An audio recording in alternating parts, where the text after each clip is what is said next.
Halo, selamat pagi saudara. Apa kabar Anda di hari ini? Seperti biasa kami akan membuka hari Anda dengan sejumlah laporan menarik dari Sumatera Selatan dan daerah lain di Sumatera bagian selatan. Selain berita utama tadi saudara, masih ada informasi lainnya yang akan kami sampaikan untuk Anda. Bersama saya Reski Oktora, Anda menyaksikan Kompas Sumbaksel sepekan selengkapnya di Kompas TV, independen, terpercaya.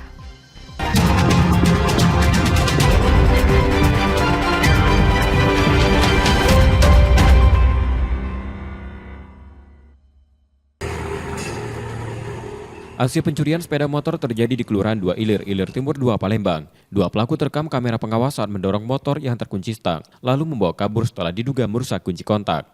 Motor tersebut diketahui milik Fikri Dwi Rosyadi, petugas damkar yang memarkirkannya di depan rumah usai bertugas. Beberapa jam kemudian saat hendak keluar ke warung, ia mendapati kendaraannya sudah hilang.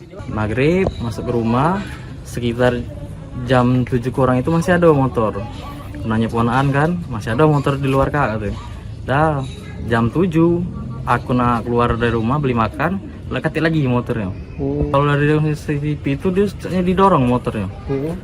Dari rekaman CCTV, pelaku diduga bukan warga sekitar dan sengaja berkeliling mencari sasaran. Video pencurian itu kemudian diunggah ke media sosial sebagai peringatan sekaligus bukti untuk laporan kepolisian. Reski Oktora, Mokles Diferensial, Kompas TV, Palembang, Sumatera Selatan. Tahun ajaran baru, sejumlah pedagang perlengkapan sekolah di Pasar 16 Ilir, Palembang ramai. Jelang sekolah dimulai, toko di kawasan ini masih dipadati pembeli yang mayoritas datang dari luar kota. Masro, warga dari desa Teluk Tenggirik, Banyuasin, memilih berbelanja di pasar ini karena pilihan barangnya lebih lengkap meski harga tak jauh berbeda dengan di daerahnya. Beli di Palembang ya? Kalau dari dosen juga ada jual yang ini. Oh, mungkin kurang lengkap. Kurang lengkap.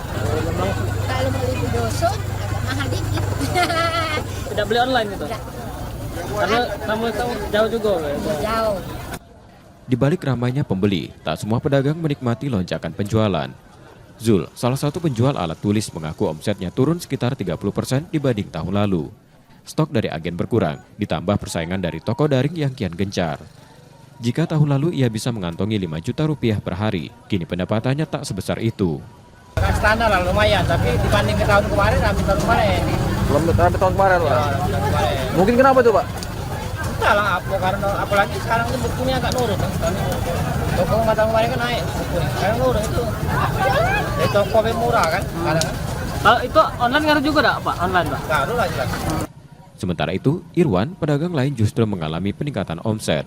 Ia menyebut berkurangnya jumlah pedagang menjadi faktor pendukung, meski penjualan online tetap mempengaruhi permintaan buku tulis hingga 50%. Alat-alat tulis, ini buku pena, sampul, penghapus, yang alat-alat kecil ya. Tahun ini lebih ramai atau lebih sepi, Pak? Lebih ramai. Lebih ramai, Pak? Ini tahun kemarin omset kita agak kecil, banyak. Sekarang ini yang dikit, dia omset kita agak salah. Sebagai pedagang musiman, mereka berharap rezeki terus mengalir, setidaknya hingga tahun ajaran dimulai dan perayaan Hari Kemerdekaan 17 Agustus mendatang. Muhammad Reza Pahlevi, Kompas TV, Palembang, Sumatera Selatan.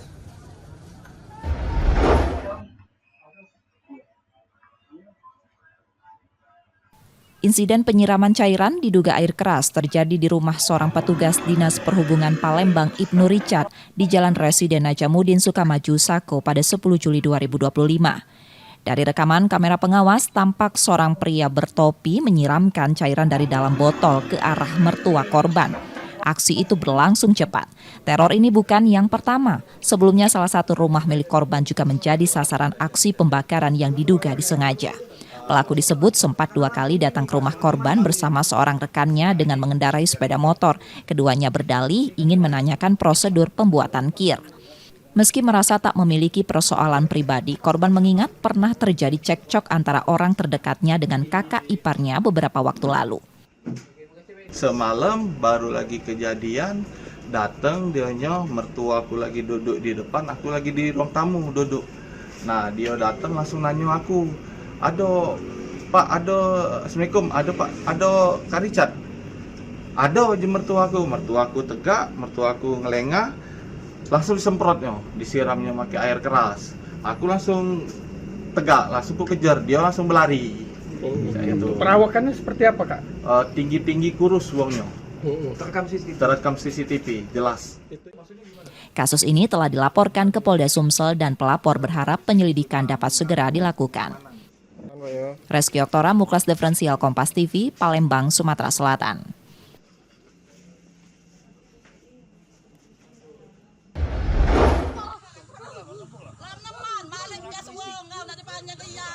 Seorang anak laki-laki berusia 12 tahun MAS menjadi korban penganiayaan tetangganya sendiri, seorang ibu dan anak di kawasan Lorong Depot Sadewo, 15 Ulu Caka, Baring, Palembang.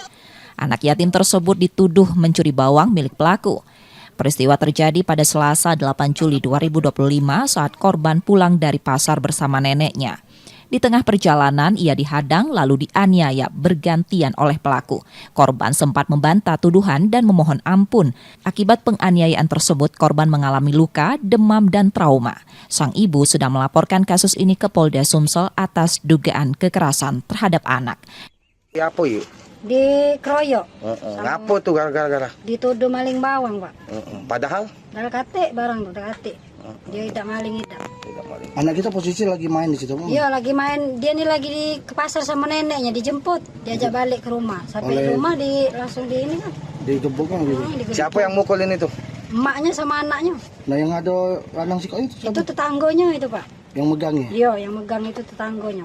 Oh, itu tetangga kita juga itu yang pelaku itu? Iya, tetangga juga sama situ rumahnya. Jadi anak kita mengalami luka di apa saja tadi? Ini dikit itu kaki, luka dikit. Sudah tuh palanya pening, Pak, sakit nah. Demam tinggi di badan. Sudah buat laporan? Sudah. Di mana, Bu? Di Polda. Dua pelaku berinisial M dan A kini terancam hukuman maksimal 15 tahun penjara. Yudi Kiswanto, Kompas TV, Palembang, Sumatera Selatan.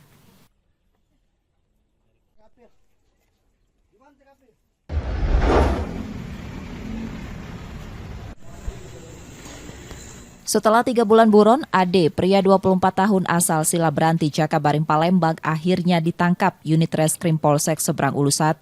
Ia ditangkap saat bekerja sebagai pekerja bangunan. Ade diketahui merupakan pelaku penjamretan yang korbannya mayoritas pelajar. Ia ditangkap setelah polisi mengembangkan kasus dari rekannya, AN, yang lebih dulu tertangkap. Dalam aksinya, keduanya menyasar siswi yang tengah berboncengan sambil bermain ponsel, terutama pada jam pulang sekolah. Modus itu dengan cara menjamret ketika korban di atas kendaraan bermotor, salah satu korban sedang berboncengan dan salah satu korban sedang bermain HP. Ketika itulah dipepet oleh pelaku dan dijamret oleh pelaku. Bang, korban ini biasanya mengincar siswa sekolah ya, Pak? Benar, setelah kita lakukan pendalaman memang kayak spesialis anak-anak sekolah. Ade berperan sebagai pembawa motor, sementara AN yang merampas ponsel korban. Dari tangan AN, polisi telah menyita barang bukti berupa 1 unit handphone milik korban. Beli baju, Pak. Ngapa habis baju kita? Hah? Iya, Pak. Sudah kau jual belum itu handphone tuh? Belum, Pak. Habis jambret kau berarti kemana? Dalam hutan, Pak. Hutan mana? Di Panca. Oh, di Panca. Ada hutan di situ? Iya. Kau bagian apa waktu nyambret? Bagian killer, Pak. Berapa kali kau sudah nyambret? Baru 1 kali, Pak. Kau sehari-hari begawe apa? Bangunan, Pak. Ada cukup apa gaji bangunan untuk beli baju? Cukup, Pak. Kepada petugas, Ade mengaku baru pertama kali menjamret dengan alasan ingin membeli pakaian baru. Kini ia harus mempertanggungjawabkan perbuatannya dan terancam hukuman di atas 5 tahun penjara. Yudi Kiswanto, Kompas TV, Palembang, Sumatera Selatan.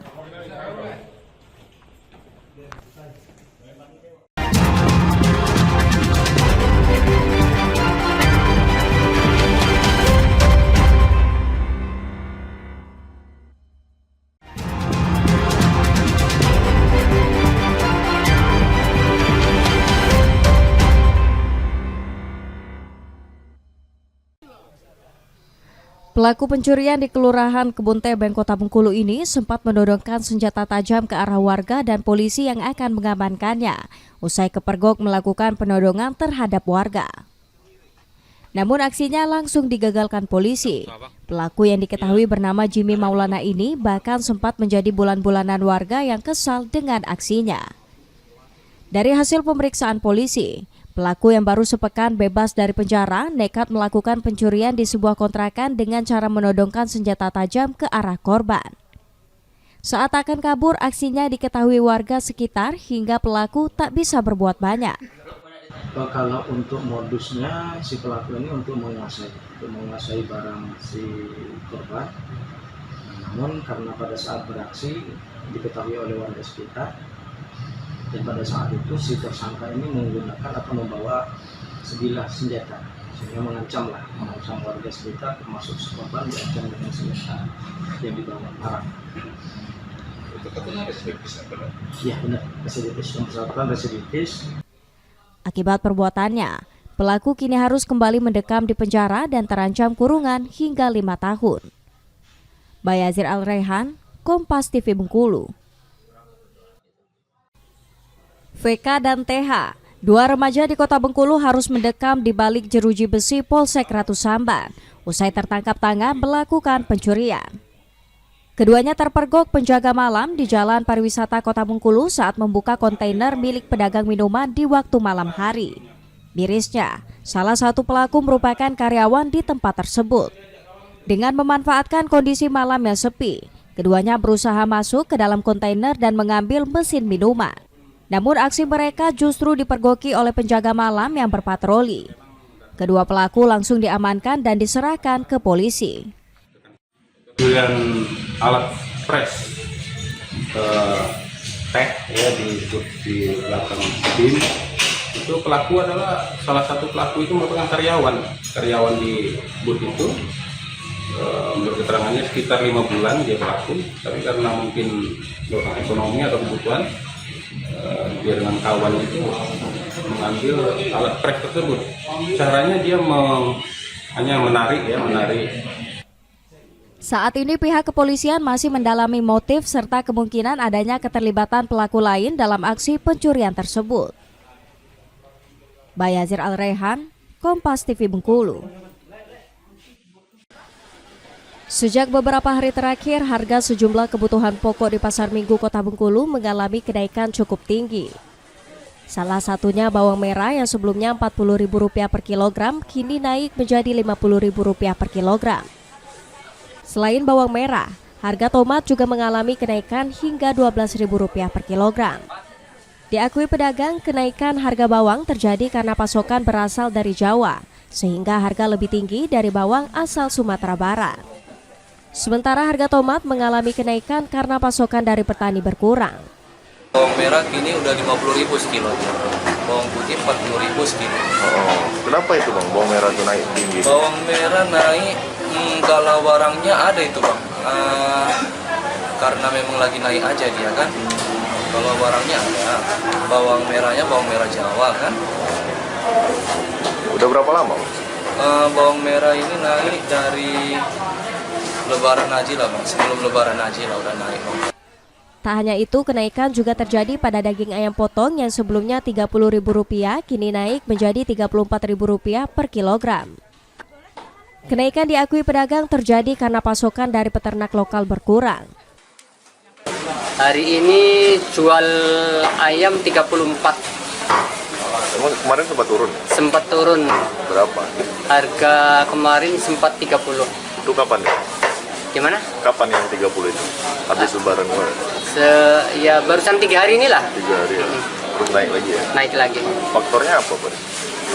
Faktornya kurang paham. Kalau ayam ini termasuk ayam kecil ini sih, lagi kecil-kecil terus.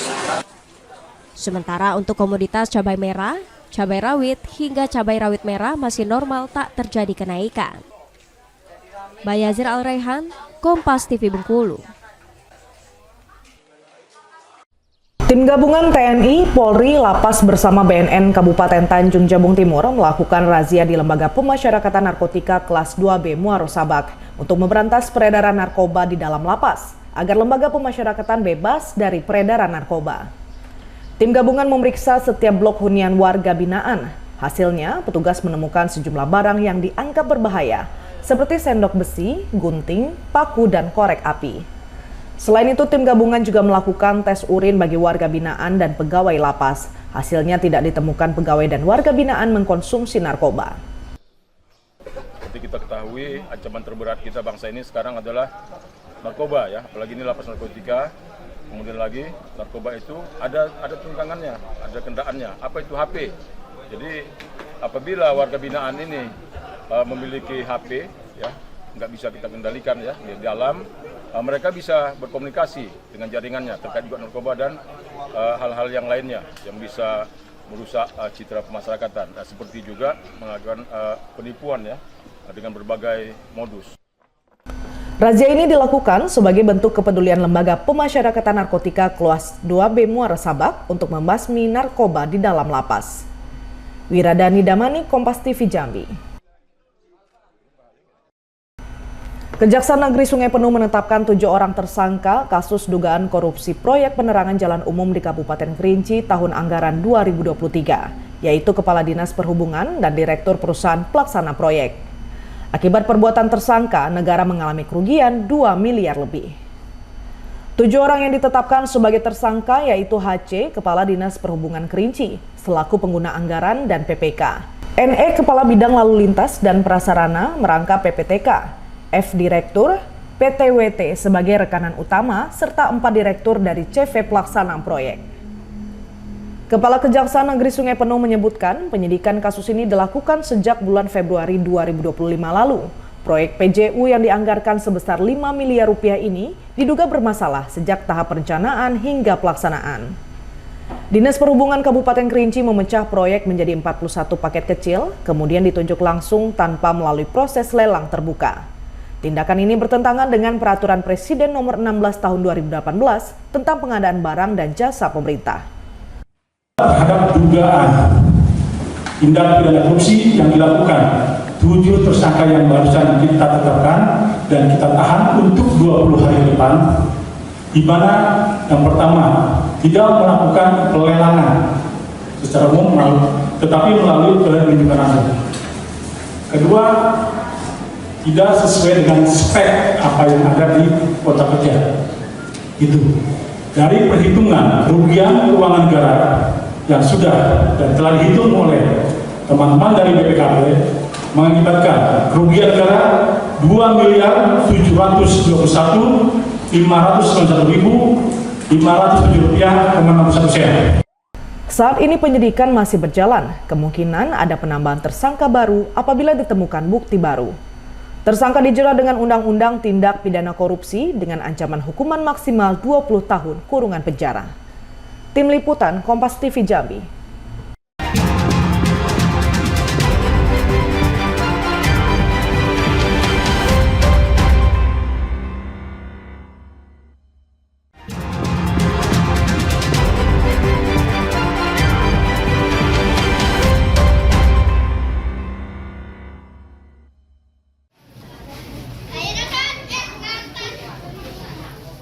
Menjelang tahun ajaran baru 2025-2026, para ibu di Kota Bandar Lampung mulai berburu kebutuhan sekolah bagi anak-anak mereka, khususnya pakaian seragam. Seperti yang terpantau di salah satu toko perlengkapan sekolah di Jalan Raden Intan, Tanjung Karang Barat, yang mulai ramai sejak sepekan terakhir.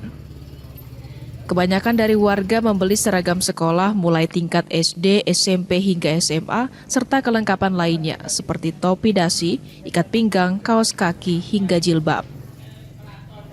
Untuk harga sendiri masih relatif cukup terjangkau, yakni Rp150 hingga Rp200.000, tergantung dari ukuran pakaian seragam yang dipilih.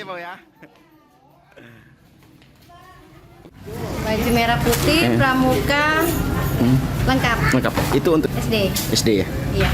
Nah kalau untuk standar Ibu, ini ramai juga Ibu ya pengunjung yang lainnya. Alhamdulillah. Ini buat anak. Ya. Kita kesini dengan siapa nih? Rombongan atau gimana? Dengan rombongan saudara. Saudara semua ya? Iya. Ada seragam SD, SMP, SMA, ASN, perlengkapan kantor ada. Alhamdulillah sih dari seminggu sebelum ini sudah mulai ada perkembangan, ada kelihatan orang belanja lah. Mungkin udah sampai 6-70% udah ada peningkatan. Misalnya H-1 itu nanti dari H-7 sampai H-1 tuh udah mulai. Momen tahun ajaran baru ini diharapkan bisa menjadi semangat baru bagi para peserta didik untuk mengenyam ilmu di sekolah. Roma Friaidam, Kompas TV, Lampung.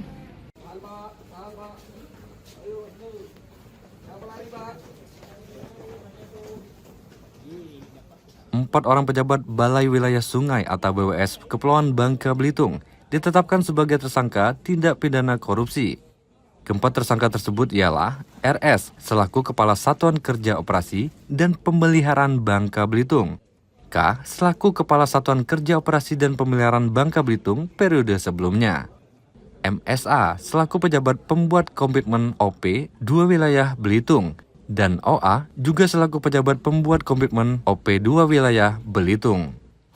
Mereka diduga melakukan tindak pidana korupsi dengan modus menunjuk perusahaan pelaksana yang hanya menerima biaya sebesar 3% dari nilai pencairan.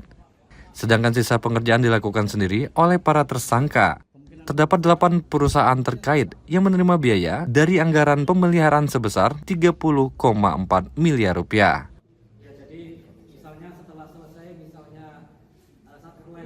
Digunakan untuk kepentingan pribadi, antara lain oleh oknum, ya, kepala satker, kemudian juga pejabat pembuat komitmen dan perusahaan yang ditunjuk, pelaksana teknis, pelaksana administrasi, bendahara, PPSM, dan koordinator teknis. Itu antara lain yang terindikasi mendapatkan manfaat dari dugaan tindak pidana korupsi pemeliharaan di satker wilayah Sungai ini.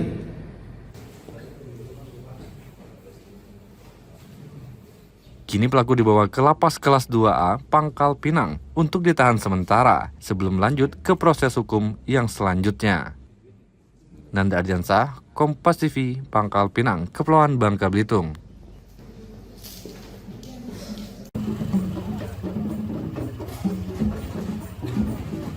Pasangan calon dari jalur independen langsung melakukan pendaftaran di KPU Pangkal Pinang pada hari pertama pembukaan pendaftaran calon wali kota dan wakil wali kota pada Pilkada Ulang Pangkal Pinang.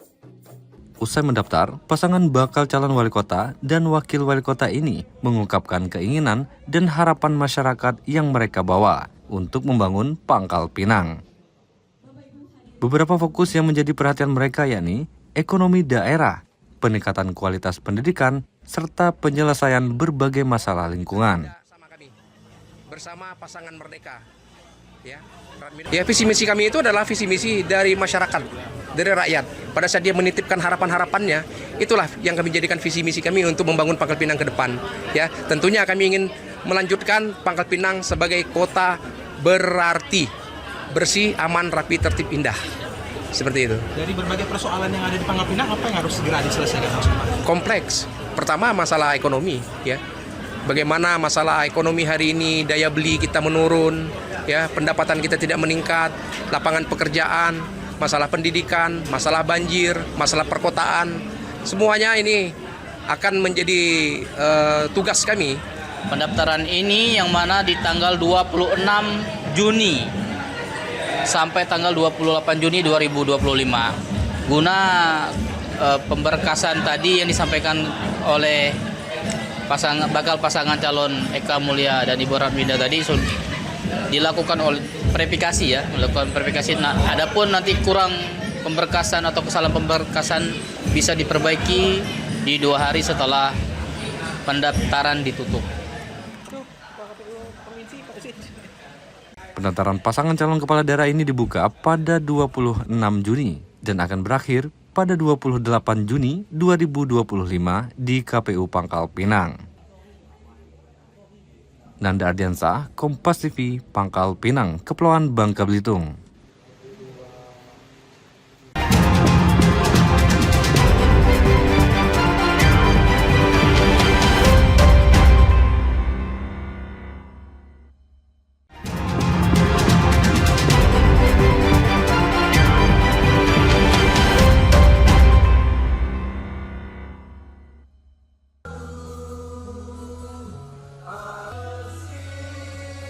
Retret Angkatan Pertama Laskar Satria Pandu resmi berakhir pada Jumat 11 Juli 2025.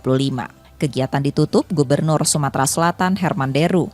Selama 10 hari, 100 pelajar dari 6 kabupaten dan kota di Sumatera Selatan menjalani pendidikan karakter di bumi perkemahan Gandus Palembang.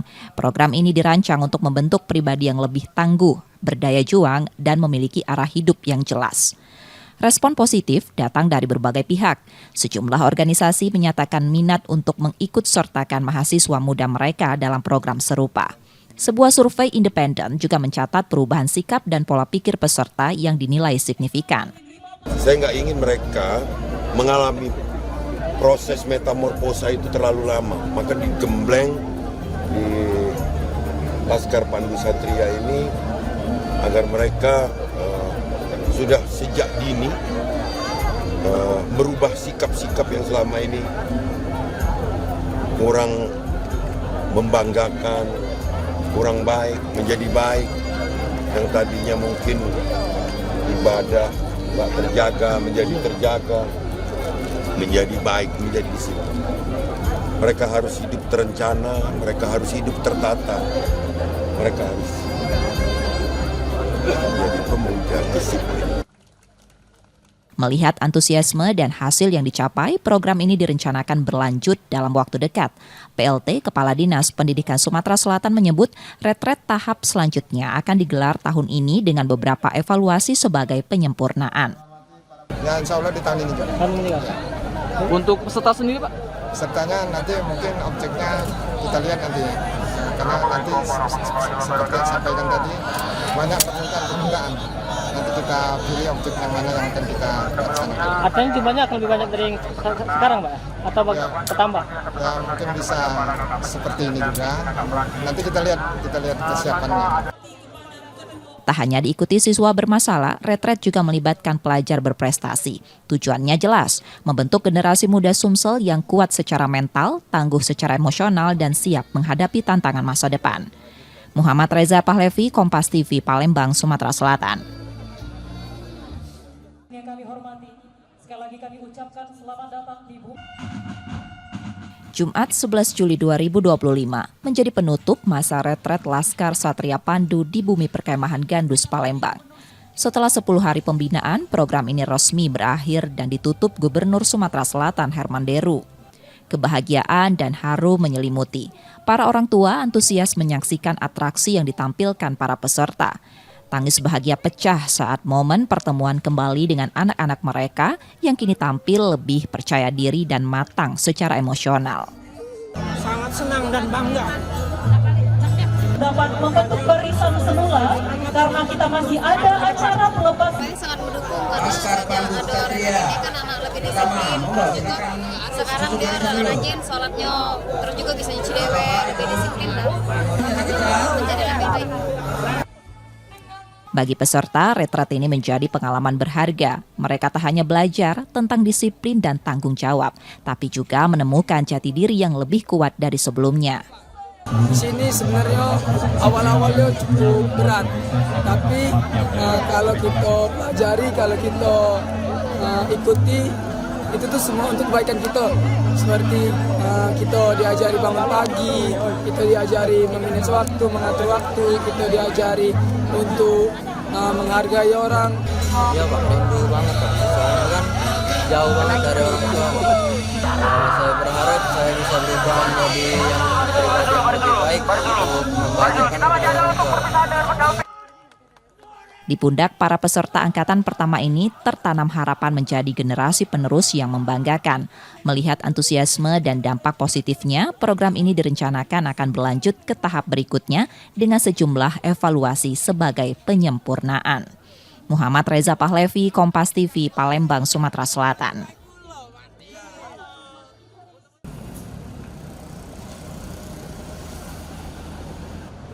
Dinas Perhubungan Kota Palembang kembali mengingatkan para pengemudi angkutan barang bertonase besar agar mematuhi jam lintas yang telah ditetapkan. Aturan ini tertuang dalam Peraturan Wali Kota Nomor 26 Tahun 2019 tentang rute dan waktu operasional kendaraan berat di dalam kota. Sesuai ketentuan, kendaraan bertona sebesar hanya diperbolehkan melintas di Kota Palembang pada pukul 21 waktu Indonesia Barat hingga pukul 6 waktu Indonesia Barat. Sementara itu, kendaraan yang keluar dari Pelabuhan Bom Baru mendapat izin melintas mulai pukul 9 hingga 15 waktu Indonesia Barat melalui Jalan MP Mangkunegara dan Nurdin Panji. Nanti kami terus nanti akan koordinasi terkait masalah sanksi dan nanti dengan pihak Polrestabes kami akan bersama-sama untuk menegakkan aturan ini. Kalau untuk aturannya tidak boleh masuk dalam Kota Palembang mulai jam 9 malam sampai jam 6 pagi. Namun untuk keluar dari Bom Baru itu karena masalah keterkaitan perekonomian itu dibolehkan keluar dari Bom Baru jam 9 pagi sampai jam 3 sore tapi melalui Jalan MP Mangkunegara Nurdin Panji. Untuk memastikan aturan berjalan efektif, Dishub telah berkoordinasi dengan Polrestabes Palembang dalam penindakan pelanggaran. Selain itu, pos bersama juga didirikan di beberapa titik strategis seperti kawasan Macan Lindungan, Kebun Sayur, dan Simpang Bandara guna memantau pergerakan kendaraan berat. Nur Muhammad, Kompas TV, Palembang, Sumatera Selatan.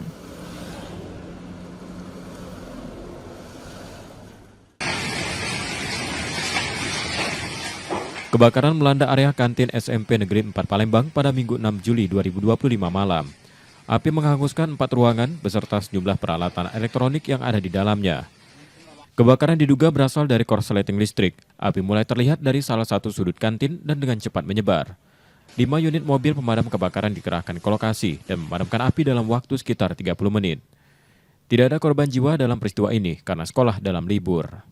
Aktivitas pelayanan siswa tetap berjalan normal pada keesokan harinya karena area yang terdampak tidak berada di ruang belajar. Dan ini dikarenakan ada konslet listrik, tidak ada yang lainnya karena itu konslet listrik. Dan ini pada kejadian sekolah memang masih suasana libur. Alhamdulillah, jadi apinya tidak bisa menyebar kemana-mana. Jadi yang terbakar hanya 5 ruangan kantin. Tidak ada mempengaruhi ruang kelas dan tidak juga berpengaruh untuk anak-anak belajar. Itu tidak ada pengaruhnya. Tetap kita pelaksanaan NPLS di tanggal 10 di SMP 4 ini, jadi tidak mempengaruhi untuk siswa untuk belajar. Polisi masih menyelidiki penyebab pasti kebakaran dengan meminta keterangan sejumlah saksi setelah melakukan olah tempat kejadian perkara. Reski Oktora, Moklas Diferensial, Kompas TV, Palembang, Sumatera Selatan.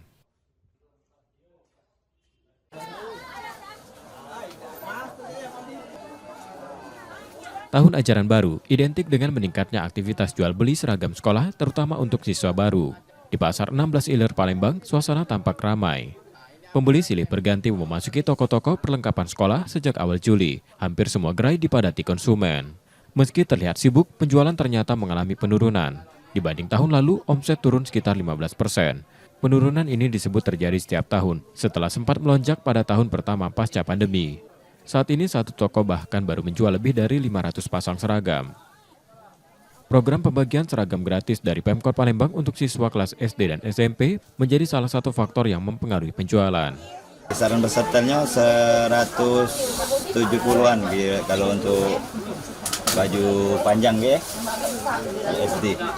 Kalau untuk SMP paling tidaklah 210-200. Pengennya bertambah. kalau jingok kelak ini itulah kalau uangnya rame ya pengennya tambah pasti. Meski realisasinya belum menyeru, sejumlah orang tua tetap memilih membeli seragam sendiri. Baju 3 setel. Baju pramuka, baju kote, baju muslim. Seragam gratis dari sekolah. Itu kalau dari kita dapat nggak ada? Kita belum tahu sih, belum ada ini aja di sekolah itu kan.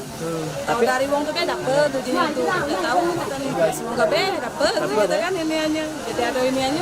Ada selingan lah. Iya. Dengan sisa waktu sekitar 10 hari sebelum sekolah dimulai, para pedagang masih berharap lonjakan pembeli akan terjadi mendekati hari pertama masuk sekolah. Muhammad Reza Pahlevi, Kompas TV, Palembang, Sumatera Selatan.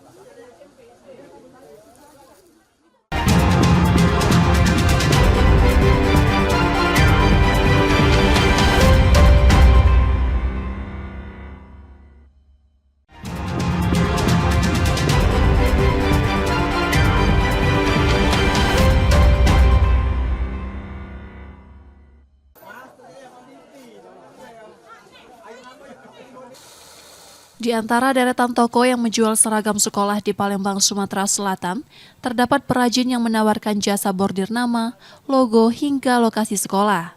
Namun tahun ini mereka ikut terdampak sepinya pemesan. Seiring meningkatnya jumlah sekolah yang menyediakan seragam lengkap untuk murid baru, perajin bordir mengalami penurunan pesanan. Salah satunya dirasakan Ferdi, perajin bordir yang telah 5 tahun menjalankan usahanya. Tahun lalu ia bisa meraup hingga 2 juta rupiah per hari. Kini, untuk mencapai 500.000 pun terasa berat. Fenomena ini tak lepas dari kebijakan sekolah yang mulai mengurus kebutuhan seragam secara langsung, termasuk bordir tanpa melibatkan perajin lokal. Harapan kita sih kalau bisa dari pihak guru, kepala sekolah maupun luar daerah maupun di dalam kota, kalau bisa sih kayak kita kan UMKM kecil ini kan jangan diambil lah orderan kayak gini. Kita juga ada dampak kalau dihandle sama guru-guru, sama pihak kepala sekolah. Jadi kita memang sih omset kita menurun. Padahal kan pihak sekolah kan sudah digaji oleh pemerintah, sudah biaya oleh pemerintah. Jadi kurang apa lagi lah kan. Kalau bisa kan ya, untuk kepala dinas pendidikan ditegur lah orang-orang yang kayak gitu kan. Kalau kita juga ini mencari makan di sinilah. Apalagi kita buat tahunan bukan setiap hari panen kayak gini kan. Ferdi dan perajin lainnya berharap ke depan pemerintah maupun sekolah bisa lebih memberdayakan usaha kecil dalam program penyediaan seragam gratis agar roda ekonomi lokal tetap berputar. Muhammad Reza Pahlevi, Kompas TV, Palembang, Sumatera Selatan.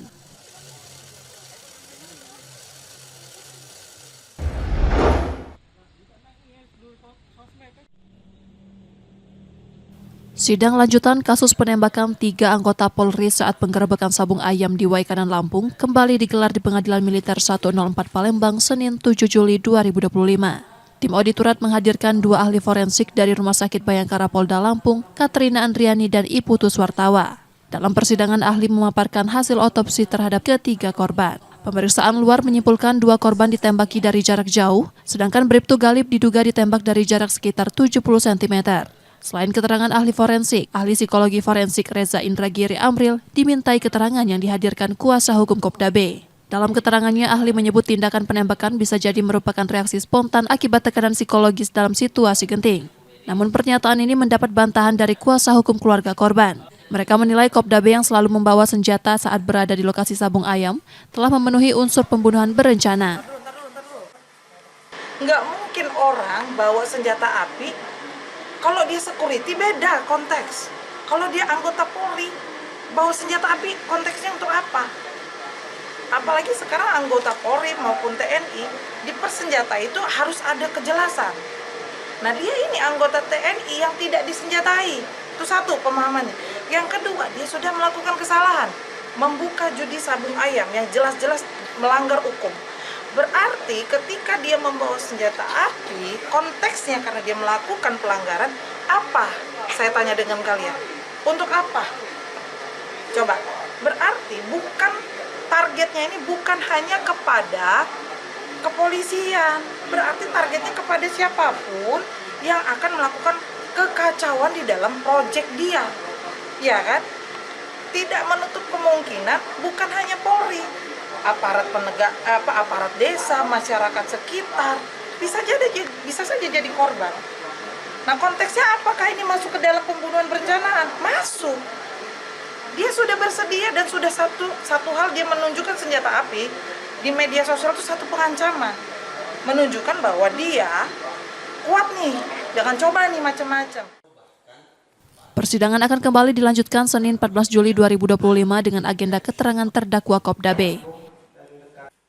Yudi Kiswanto, Kompas TV, Palembang, Sumatera Selatan.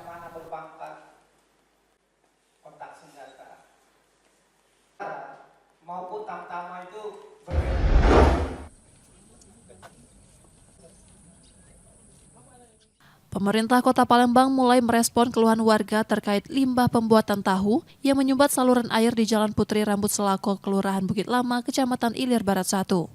Lurah setempat bersama perwakilan Dinas PUPR meninjau lokasi menindaklanjuti perintah Wali Kota Palembang.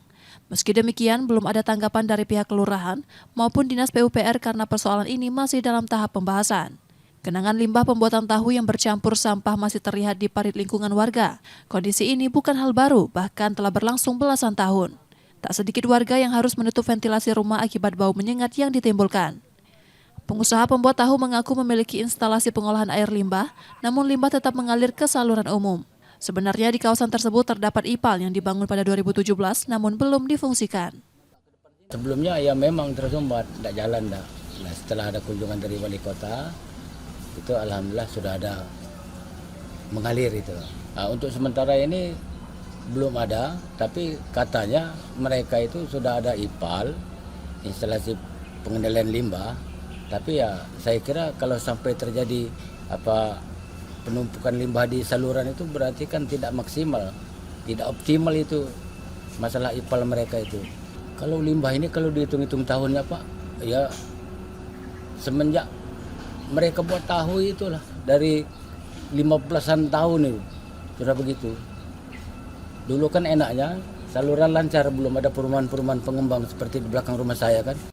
Warga dari 4 RT masing-masing 16, 20, 21, dan 34 terdampak limbah pembuatan tahu dan berharap penanganan menyeluruh dilakukan, termasuk mengatasi persoalan banjir yang kerap melanda. Warga juga menyarankan agar bangunan IPAL yang terbengkalai dibongkar dan difokuskan pada kelancaran saluran air serta pembangunan kolam retensi. Kita tidak tahu itu yang hubungannya langsung RT dia. Jadi ya warga tuh taunya rombongan datang, katanya ada yang dari provinsi, ada yang dari pusat. Gitu. Nah, kalau rencananya katanya untuk ini, untuk penetralisir limbah. Tapi kalau aku dulu, juga enak kamu untuk buat got untuk aliran banjir supaya lancar. Atau ada kolam retensi, Pak? Iya. Karena di sini sering banjir, Pak? Banjir, kalau udah musim hujan sudah. Satpol PP Kota Palembang berencana memanggil pengusaha tahu untuk dimintai keterangan terkait limbah tersebut. Muhammad Reza Pahlevi, Kompas TV, Palembang, Sumatera Selatan.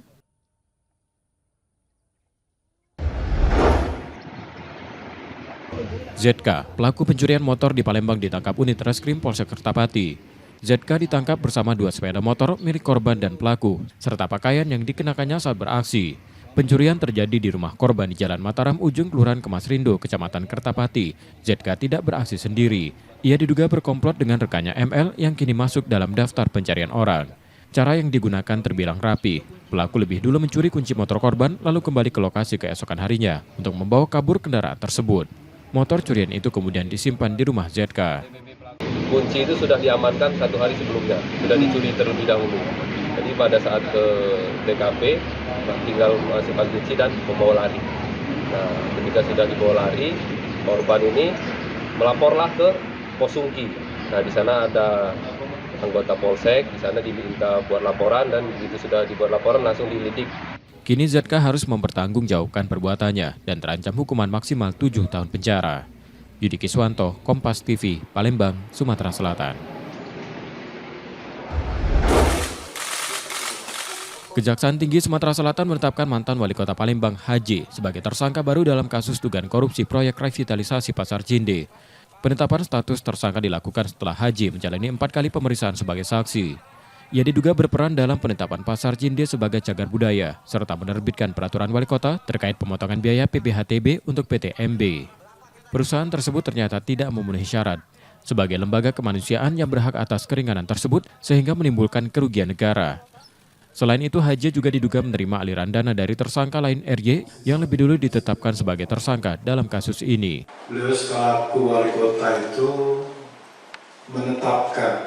awalnya dia menetapkan status gedung Pasar Cinde itu sebagai cagar budaya. Kemudian dia tersangka juga mengeluarkan peraturan wali kota tentang pemotongan biaya BPHTB yang tidak sebagaimana mestinya, sehingga negara dalam hal ini mengalami kerugian. Usai ditetapkan sebagai tersangka, HJ menyampaikan permintaan maaf pada warga Kota Palembang. Ya, hari ini saya ditetapkan tersangka. Ya, ini mungkin salah satu bentuk saya sebagai pimpinan tanggung jawab terkait dengan pembangunan pasar. Pak, terima duit tak Pak? Aliran Pak, uang Pak? Iya. Pak, terima uang nggak Pak? Kita terima uang Pak. Saya mohon maaf pada masyarakat. Pak, terima aliran dana Pak? Saat ini HJ ditahan selama 20 hari ke depan di Rutan Pak Jo Palembang untuk proses lebih lanjut.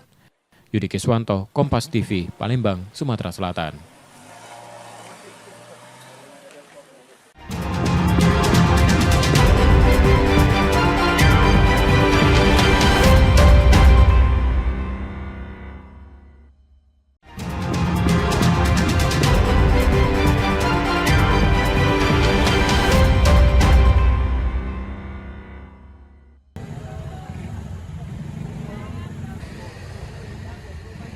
Setelah pasar 16 Ilir, Satpol PP akan melanjutkan penertiban dan penataan pedagang di sejumlah titik pasar lainnya.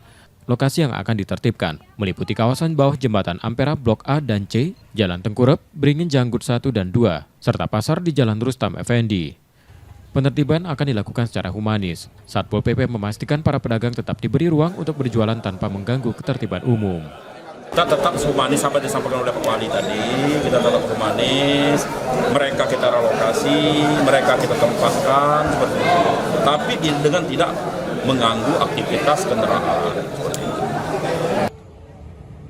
Selain itu, laporan dari masyarakat juga terus berdatangan, terutama terkait keberadaan pedagang yang mulai memadati badan jalan di kawasan Pasar 7, 9, dan 10 Ulu. Nur Muhammad, Kompas TV, Palembang, Sumatera Selatan.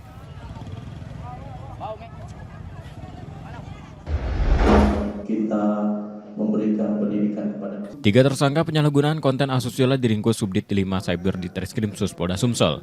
Mereka masing-masing L, B, dan M yang ditangkap di kawasan Gandus, Palembang pada Juli 2025. Ketiganya diduga menjual video asusila melalui media sosial. Modusnya para pelaku mengunduh video dari sebuah situs, lalu mengolah ulang sebelum dipasarkan.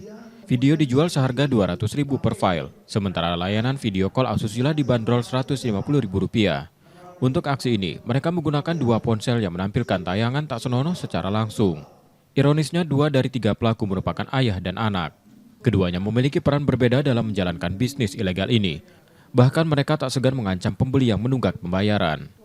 Aksi ini sudah dilakukan sejak 2024. Polisi kini masih mendalami kemungkinan adanya pelaku lain dan motif tambahan di balik kasus tersebut. Dari tersangka, polisi menyita ponsel, buku rekening, akun media sosial, serta uang hasil penjualan. Yang dilakukan oleh anak, ya, di situ juga bapaknya juga ikut terlibat karena menikmati. Dijual melalui akun X Info Viral Indonesia, dengan ada Twitter juga itu namanya Mela Gemoy. Satu video berapa tuh? Kalau untuk satu video itu dia menawarkan 200.000. Sudah menikmati keuntungan berapa tuh? Kalau sampai saat ini dari 2024 itu kurang lebih sekitar 70 juta. Ketiganya masih diperiksa intensif dan ditahan di Polda Sumsel. Mereka terancam hukuman penjara maksimal 12 tahun. Rizky Oktora, Muklas Differential, Kompas TV, Palembang, Sumatera Selatan.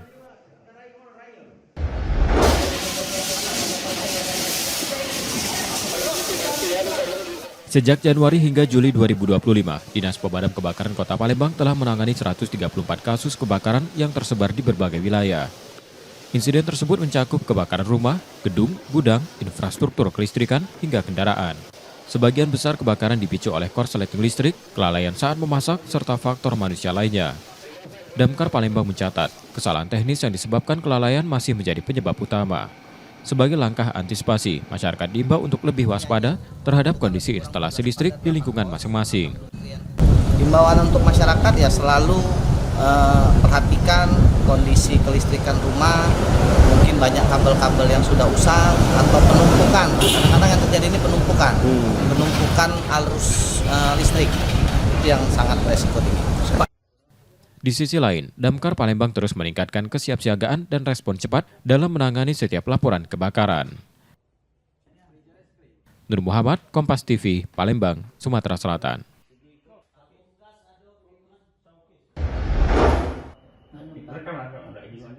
Aksi pencurian sepeda motor di sebuah rumah kos di kawasan Sako, Palembang terekam kamera pengawas dan viral di media sosial. Dalam rekaman, 2 pelaku yang mengenakan masker masuk ke halaman parkir, lalu mengangkat motor yang terkunci stang keluar pagar. Korban Peri Mariadi, karyawan minimarket, baru menyadari sepeda motornya hilang saat diberitahu pemilik kos keesokan paginya. Setelah memeriksa CCTV, diketahui pelaku membawa kabur motor melalui pintu belakang. Kasus pencurian serupa sudah terjadi 4 kali dalam setahun terakhir dengan sasaran motor tanpa kunci pengaman tambahan. Warga sekitar dan korban berharap patroli kepolisian di kawasan pemukiman bisa ditingkatkan untuk mencegah kejadian serupa. Kita tahu pas kebangun jam 5 Pak, dibangunnya oleh Bapak Kos. Kalau motor udah ditanya kan, awalnya ditanya tuh Pak, motor parkir di mana? Terus saya lihat di depan ini udah nggak ada Pak. Nggak pakai kunci tambahan Pak, pakai kunci setang aja. Berbekal rekaman CCTV, korban telah melaporkan insiden ini ke Polsek Sako Palembang. Reski Oktora, Muklas Diferensial, Kompas TV, Palembang, Sumatera Selatan.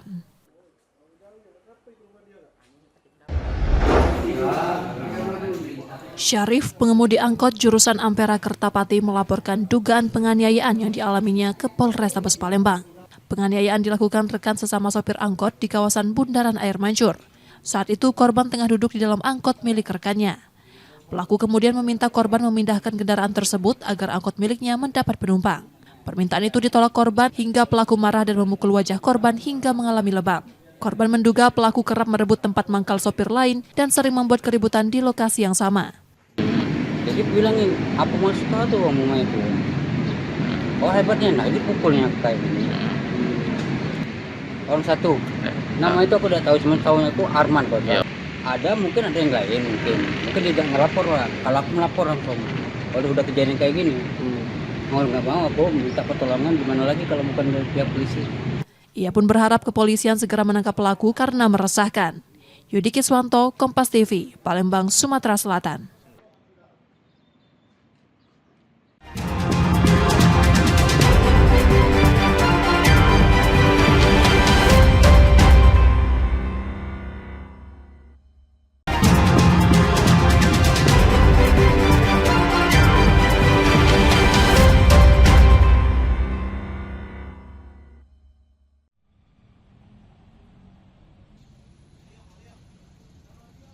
Usai menjalani perawatan akibat luka sajam, M. Erik Hidayat, pemuda 20 tahun asal Palembang, mendatangi Polrestabes Palembang untuk melaporkan kejadian yang dialaminya Rabu 9 Juli 2025 siang. Peristiwa bermula saat Erik tengah mengendarai sepeda motor bersama temannya. Di tengah perjalanan, ia mendengar suara bising dari knalpot tak standar milik pengendara lain. Ketika berada di posisi sejajar, Erik spontan menoleh ke arah pengendara tersebut. Tak disangka pandangan singkat itu justru memicu amarah. Pelaku yang tidak dikenal tiba-tiba mengeluarkan senjata tajam dan membacok korban hingga terjatuh. Itu kan apa itu tangan kita tuh? Siapa yang apa kita? Tidak tahu, tidak kenal. Oh, kronologinya cak mana? Yo, kan kami kan lagi habis minyak, salah di motor. Tebalan. Dia lah nyusul lagi motor blok di belakang. Bunga kami, dia tak setuju juga.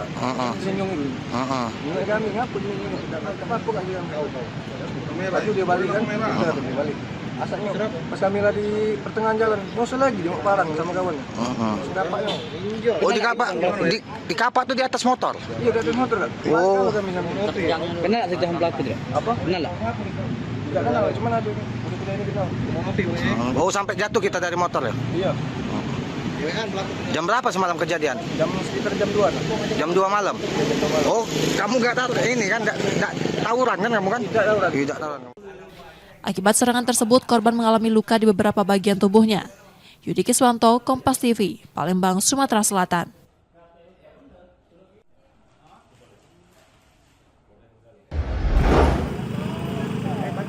Sejumlah pedagang kaki lima liar yang berjualan di Jalan Pimpong, tepat di samping sebuah mal Lorok Pakjo Ilir Barat 1 Palembang, kembali ditertibkan Satuan Polisi Pamong Praja. Penertiban dilakukan menyusul laporan warga yang mengeluhkan kemacetan lalu lintas akibat aktivitas pedagang di bahu jalan dan parkiran sepeda motor yang menumpuk hingga ke badan jalan. Satpol PP juga berencana berkoordinasi dengan Dinas Perhubungan untuk menertibkan area parkir yang turut memperparah kondisi lalu lintas. Salah satu penyebabnya yaitu adanya pedagang yang berdagang di bahu jalan, di lahan parkir ini, sehingga membuat kemacetan. Di samping itu juga memang kita lihat juga karena parkir motor yang berlapis penyebab kemacetannya. Jadi kita amankan beberapa gerobak, lapak, meja yang masih ditinggal oleh pedagang di tempat yang memang dilarang. Sebelumnya imbauan tertulis dan lisan telah disampaikan pada pedagang agar tidak berjualan di area terlarang namun masih banyak yang membandel. Muklas Diferensial, Kompas TV, Palembang, Sumatera Selatan.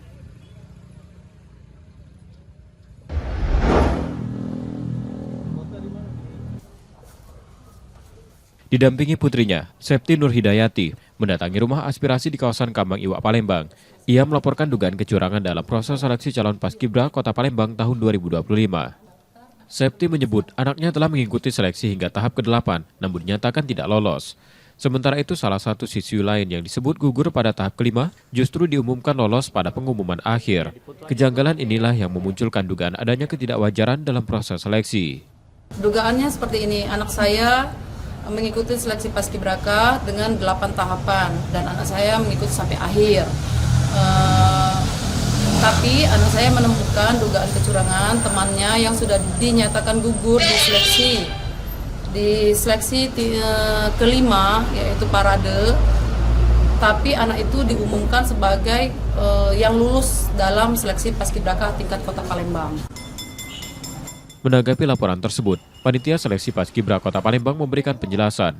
Menurut panitia, kedua siswi yang dimaksud berasal dari sekolah yang sama dan pada awalnya tidak ada yang dinyatakan lolos. Namun karena salah satu peserta terpilih mengundurkan diri, panitia meminta pihak sekolah mengusulkan nama pengganti. Nama yang direkomendasikan itulah yang kemudian dinyatakan lolos seleksi. Ini merupakan hasil dari keadilan kami. Keadilan kami bahwa sekolah-sekolah swasta yang belum terwakili, tapi belum ada yang lulus, yaitu perumahan, kami akan memberikan pemanggilan apabila ada yang mengundurkan diri atau yang seperti kami lulus dari sakit. Jadi sekolah-sekolah yang memang belum terwakili seperti SMA-SMA lain yang sekolah, baik sekolah swasta yang lain, baik SMK yang belum mewakili, itu dapat kami tampung untuk menjadi cadangan walaupun dia tesnya itu tidak lulus. Panitia menegaskan bahwa proses seleksi telah dilakukan secara ketat, transparan, dan adil. Nur Muhammad, Kompas TV, Palembang, Sumatera Selatan.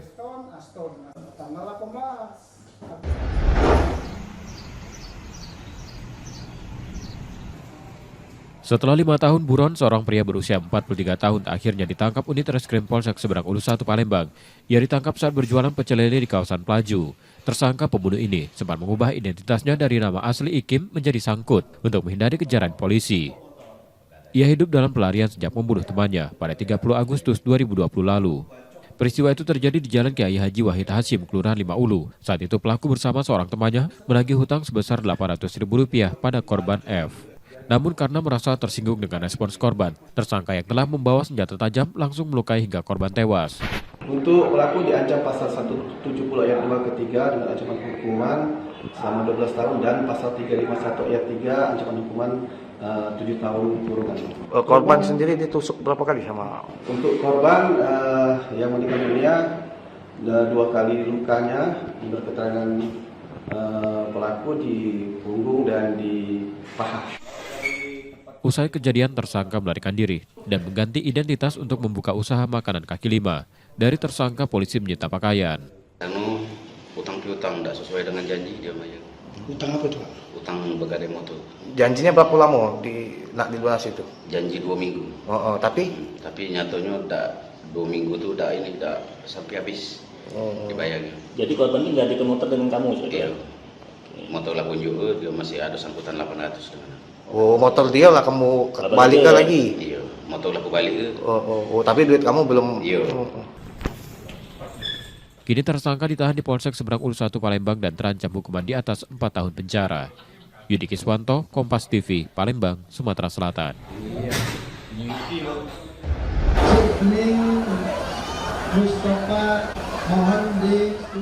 Sebanyak 8.084 jemaah haji asal Sumatera Selatan telah kembali usai menunaikan ibadah haji. Meski proses pemulangan telah rampung, masih ada 7 jemaah yang belum kembali.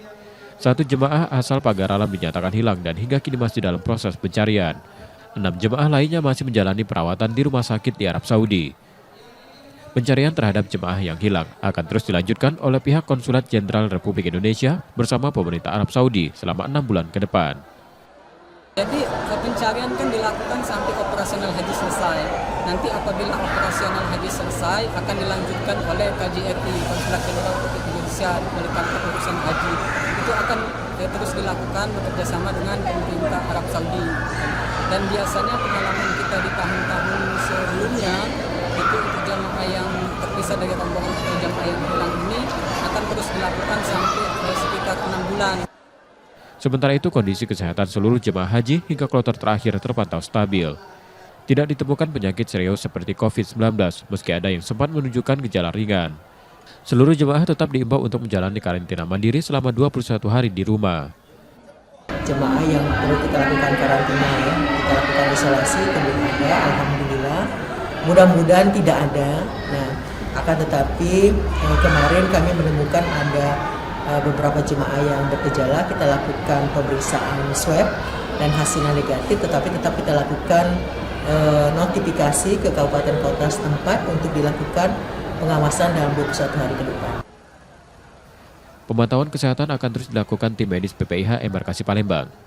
Meski embarkasi telah ditutup, pemantauan terhadap jemaah yang sakit dan hilang tetap menjadi prioritas. PPIH Sumsel menyampaikan permohonan maaf apabila selama pelaksanaan ibadah haji 2025 masih ditemukan kekurangan. Muhammad Reza Pahlevi, Kompas TV, Palembang, Sumatera Selatan.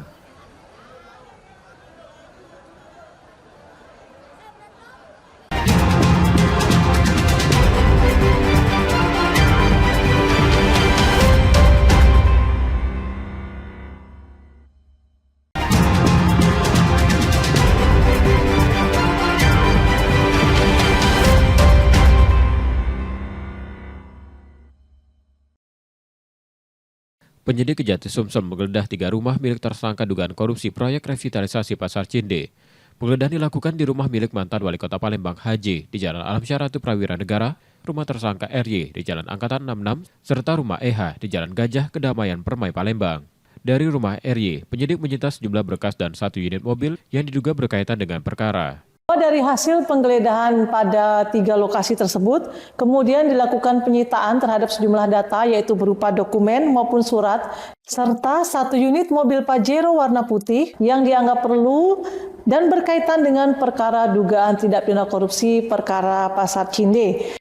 Dalam proses pemeriksaan, Haji diduga menerima dana bea perolehan hak atas tanah dan bangunan senilai 1,1 miliar rupiah. Yudi Kiswanto, Kompas TV, Palembang, Sumatera Selatan.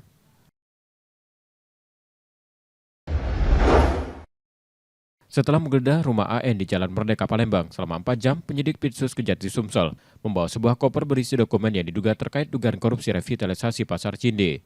Selain koper, penyidik juga menyita sejumlah data dari kediaman mantan Gubernur Sumsel itu usai penetapannya sebagai tersangka.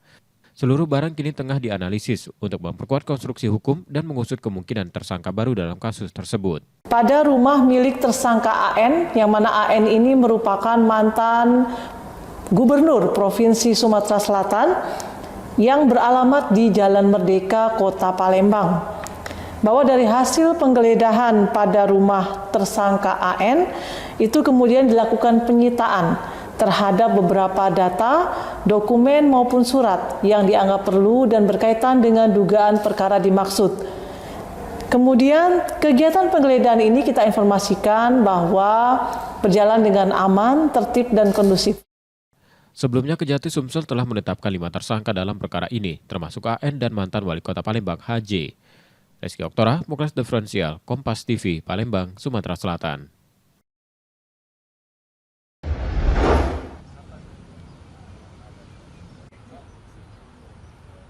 Menyambut kompetisi Liga 2 musim 2025-2026, Sumsel United resmi merekrut pemain asing pertamanya, Diogo Pires da Loca. Gelandang bertahan berusia 29 tahun asal Brazil ini menambah kekuatan lini tengah pasukan The Fireball. Sebelum merapat ke Sumsel United, Diogo memiliki pengalaman bermain di kompetisi sepak bola Brazil dan Malta. Musim ini menjadi debut pertamanya di kancah sepak bola Indonesia. It's my first time in Asia. For me, it's everything new. So I feel good. In the first time, I believe in the club. When they ask me about to come here, I get confidence, and I believe that we can go to first league. Diogo datang dengan semangat baru menargetkan performa maksimal di musim perdananya. Ia pun berambisi mencetak banyak gol dan membawa Sumsel United tampil bersaing di Liga 2. Nur Muhammad, Kompas TV, Palembang, Sumatera Selatan.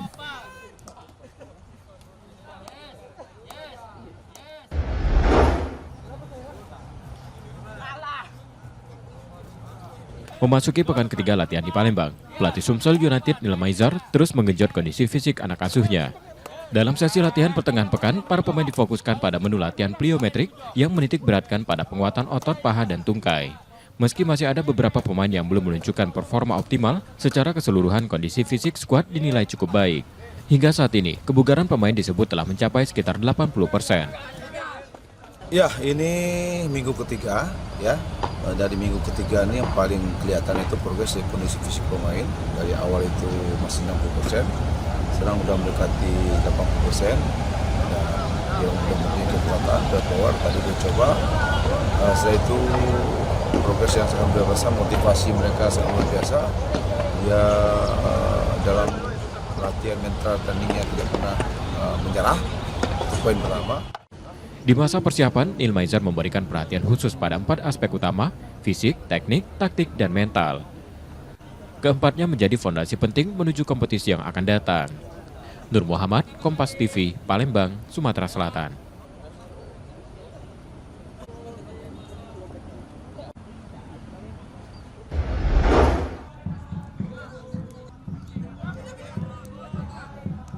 Manajemen Sriwijaya FC tengah memburu pemain asing untuk memperkuat tim senior di Liga 2 musim 2025-2026. Sejumlah nama dari luar negeri mulai menawarkan diri, termasuk dari Lebanon dan Kamerun. Tak hanya itu, beberapa di antaranya juga tercatat pernah bermain di Liga 1 dan Liga 2 Indonesia. Kalau menghubungi, kalau pemain asing udah 5 pemain asing, tapi untuk pemain lokal hampir 7. Untuk yang menghubungi saya secara langsung itu berkisar ada 11 orang. Ya kalau dia ingin gabung ya trial dulu.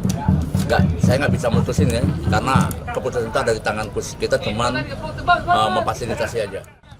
Meski demikian, manajemen memastikan setiap calon pemain asing tetap harus melalui proses trial sebelum bergabung dengan skuad Laskar Wonggito. Nur Muhammad, Kompas TV, Palembang, Sumatera Selatan.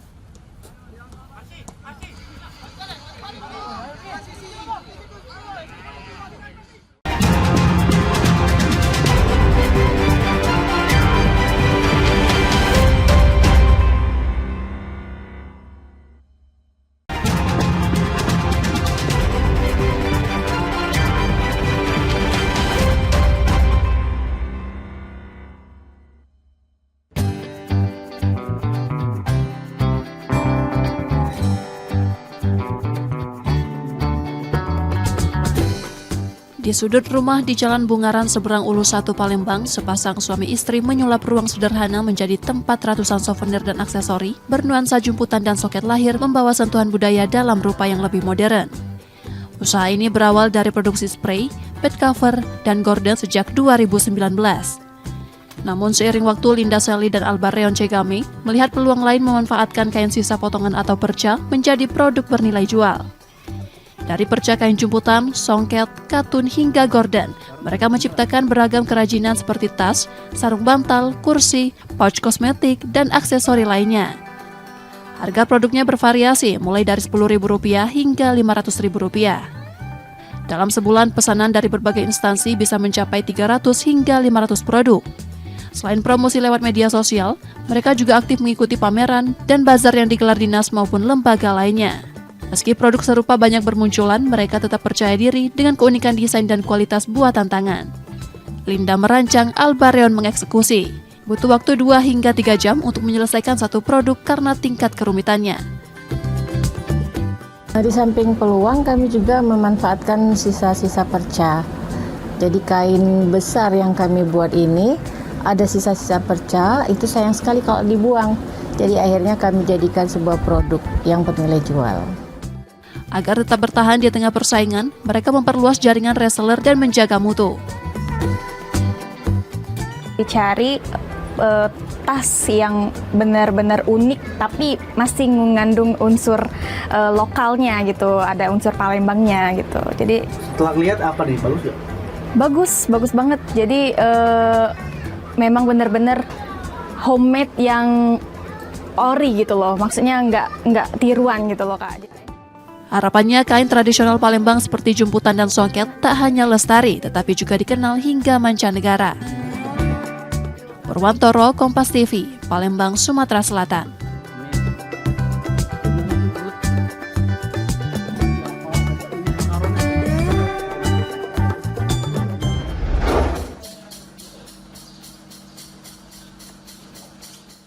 Langkah Rami menjadi pengusaha muda tak lepas dari jejak sang ayah. Sejak tahun 1980-an, ayahnya telah merintis bisnis jual beli ikan sungai.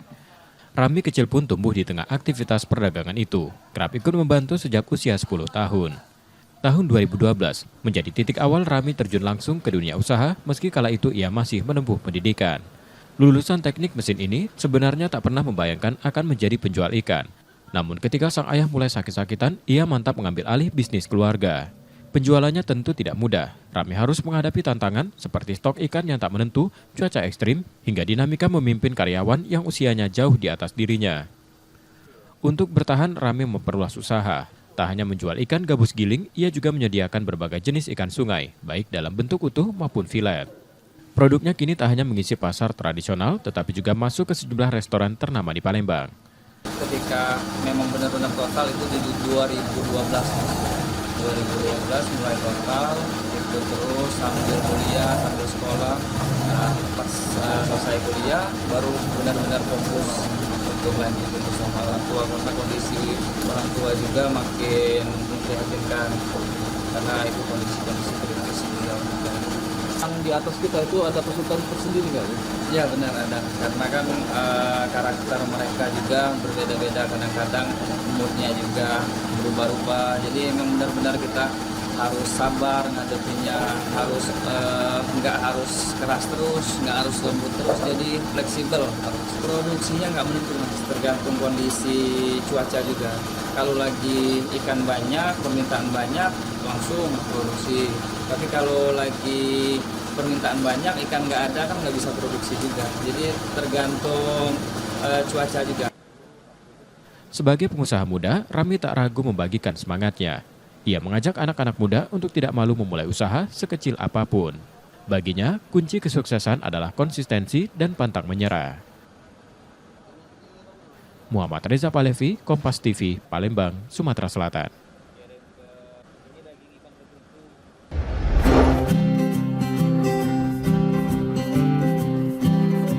Dari hobi yang tumbuh di sela waktu kuliah, Martisila Citra Pratiwi tak pernah menyangka kerajinan tangannya kini menjadi sandaran keluarga.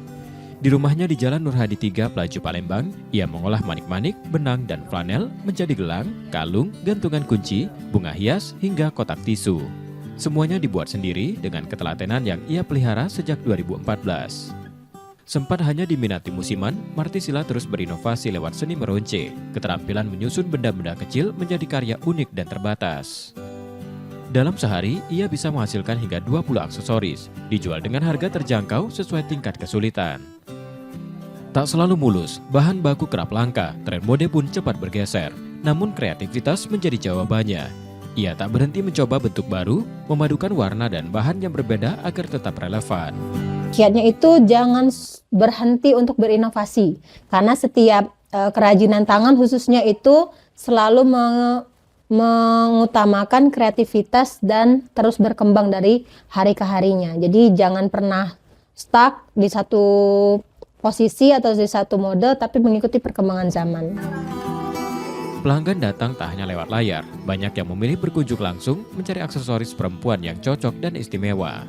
Kenapa di sini? Karena di sini bisa custom. Jadi kalau kita ada kemauan pengennya kayak gini, terus ownernya menyanggupin bikinnya. Bahannya bagus. Bahannya bagus, premium nggak. Terus harganya juga terjangkau. Selain rajin mengikuti bazar, Martisila juga aktif memanfaatkan media sosial sebagai etalase digitalnya. Usaha kecil ini terus tumbuh, satu simpul demi simpul merangkai harapan bagi masa depan keluarga. Purwantoro, Kompas TV, Palembang, Sumatera Selatan.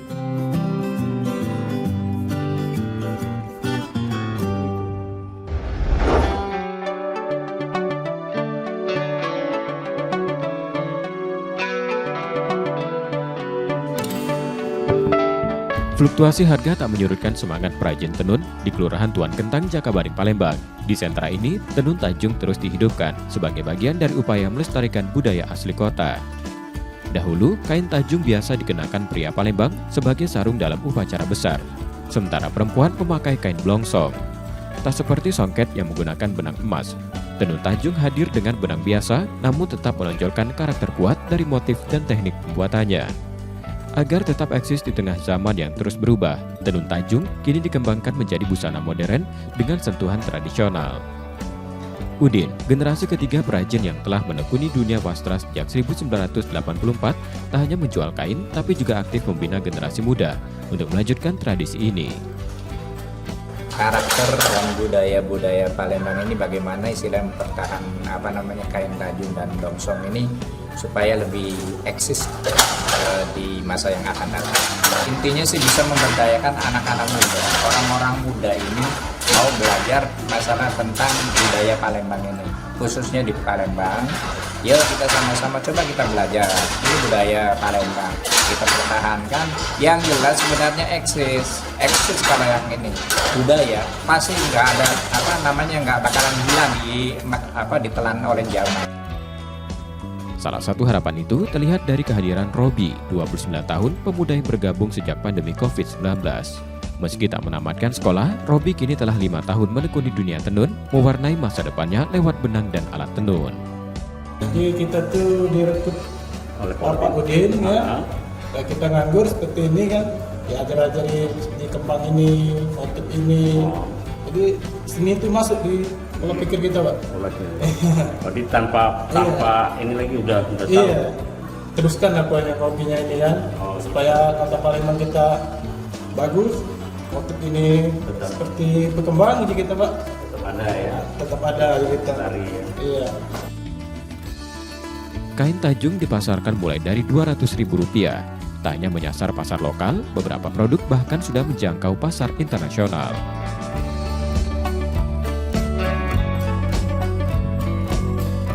Suara khas dari alat tenun tradisional, gedogan, yang berpadu dengan motif-motif etnik menjadi daya tarik tersendiri, terutama bagi wisatawan mancanegara yang ingin menyaksikan proses pembuatannya secara langsung. Muhammad Reza Pahlevi, Kompas TV, Palembang, Sumatera Selatan.